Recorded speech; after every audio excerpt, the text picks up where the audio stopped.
नमस्ते दोस्तों, कैसे हो आप सब। उम्मीद करती हूँ बहुत ही अच्छे होंगे। ये बताने के लिए कमेंट बॉक्स में जय श्री विष्णु, जय हरि विष्णु लिखना बिल्कुल ना भूलिएगा। तो दोस्तों, निराजली एकादशी कब है, जहाँ जाने शुभ मुहूर्त, पूजा विधि से लेकर पानर तक के सब कुछ आप सभी को एक ही वीडियो में मिलेगा।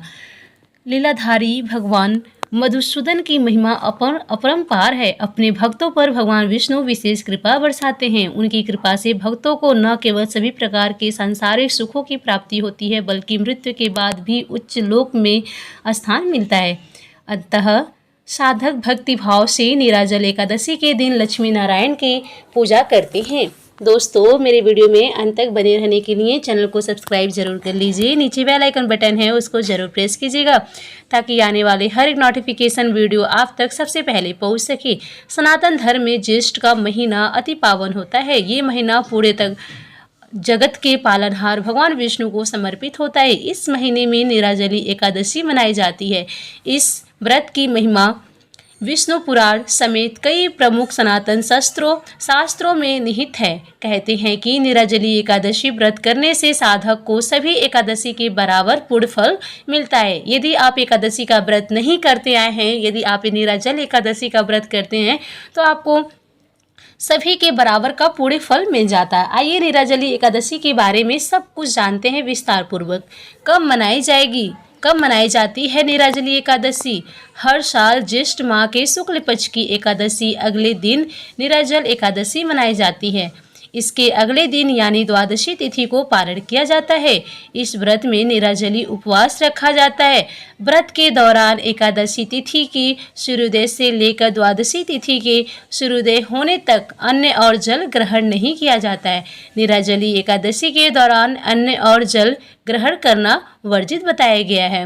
निराजली एकादशी वैदिक पंचांग के अनुसार ज्येष्ठ माह के शुक्ल पक्ष की एकादशी तिथि 6 जून को देर रात 2:15 से शुरू होगी।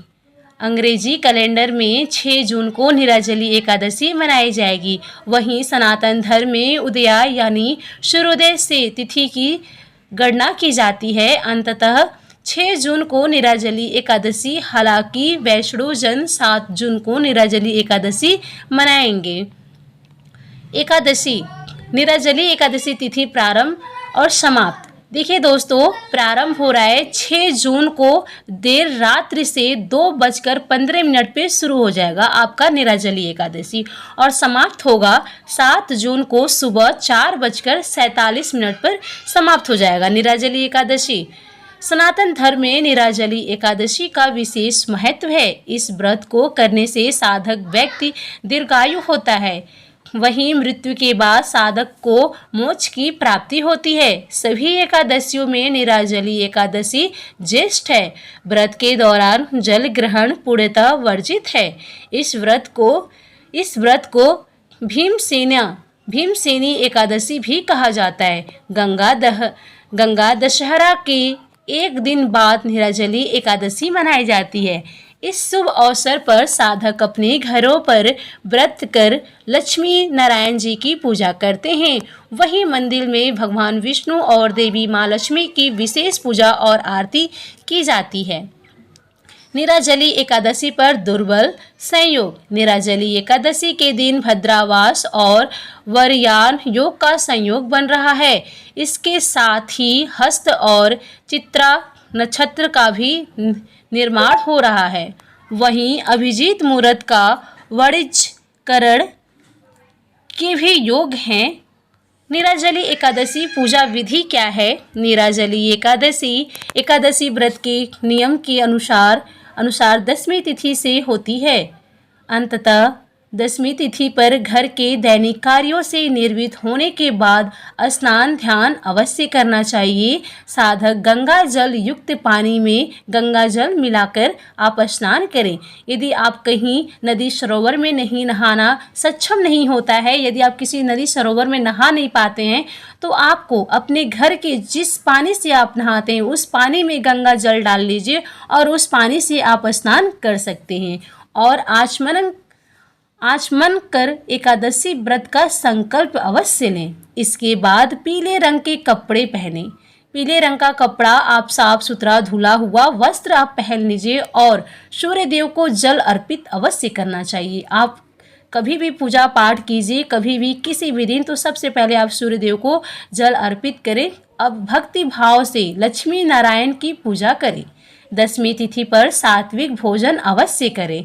लहसुन प्याज का सेवन नहीं करते हैं, इस बात को विशेष ध्यान दीजिएगा। सात्विक भोजन आप बिना लहसुन प्याज का दाल रोटी खा लीजिए, दूध रोटी खा लीजिए, ऐसे कुछ भी भोजन, कोई सा भी भोजन कर सकते हैं, बट वो शुद्ध सात्विक होना चाहिए। साथ ही ब्रह्मचर्य नियमों का भी पालन करना होता है। किसी के प्रति कोई बैर भावना ना रखें और न ही किसी का दिल दुखाएं। अगले दिन यानी एकादशी तिथि पर ब्रह्म बेला में उठें और इस समय लक्ष्मी नारायण जी का ध्यान करें, उन्हें प्रणाम करें। इस समय निम्न मंत्र का पाठ करें। कराग्रे वस्ते लक्ष्मी, कर मध्ये सरस्वती, कर मूले तु गोविंद, प्रभाते कर दर्शनम। अब घर की साफ सफाई करें और दैनिक कामों में निवृत्त होने के बाद गंगा जल युक्त पानी में स्नान करें। इस समय हथेली में जल लेकर आचमन करें। आचमन के समय निम्न मंत्र का उच्चारण करें। ओम केशवाय नमः, ओम नारायण नमः, ओम माधवाय नमः, ओम हरिकेशाय नमः। इस तरह मंत्र का जाप करें। अंत में अंगूठे से मुख को पोंछकर ओम गोविंदाय नमः मंत्र का उच्चारण करें। अब पीले रंग के कपड़े पहनकर सूर्य देव को जल अर्पित करें। सूर्य देव को जल अर्पित करते समय निम्न मंत्र का उच्चारण करें। सूर्य देव का ऐसे बहुत सारे मंत्र हैं, आप किसी भी मंत्र का उच्चारण कर सकते हैं। ओम सूर्याय नमः, ओम भूर्भुवः स्वः, इस तरह मंत्र का आप उच्चारण कर लीजिए। अब पूजा घर में चौकी पर लाल या पीले रंग का वस्त्र बिछाकर लक्ष्मी नारायण जी की प्रतिमा स्थापित करें। इस समय निम्न मंत्र का उच्चारण कर लक्ष्मी नारायण जी का आह्वान करें। अब मंत्र को उच्चारण करते वक्त ही आपको लक्ष्मी नारायण का आवाहन करना है। इसके बाद पंचोपचार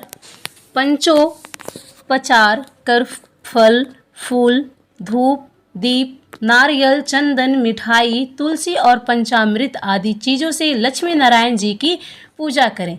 पूजा के समय विष्णु चालीसा स्तोत्र स्तुति का पाठ, विष्णु मंत्र का जाप अवश्य करें।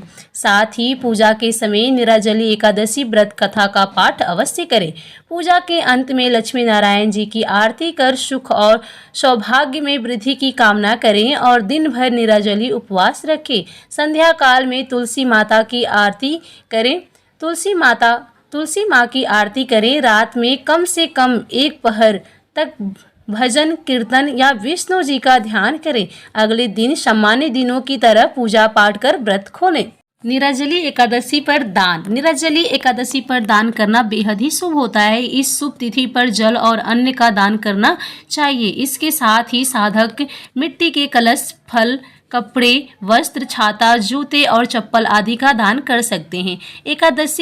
निराजली एकादशी का पारण समय जान लीजिए। साधक 7 जून यानी द्वादशी तिथि पर दोपहर 1:44 से लेकर शाम 4:31 के मध्य पारण कर सकते हैं। स्थानीय पंडित जी से भी संपर्क कर पारण समय ज्ञात कर सकते हैं। द्वादशी तिथि पर स्नान ध्यान के बाद विधि विधान से लक्ष्मी नारायण जी की पूजा करें। वही पूजा के बाद अन्न का दान करें। इसके बाद निराजली एकादशी का पारण यानी व्रत खोलें।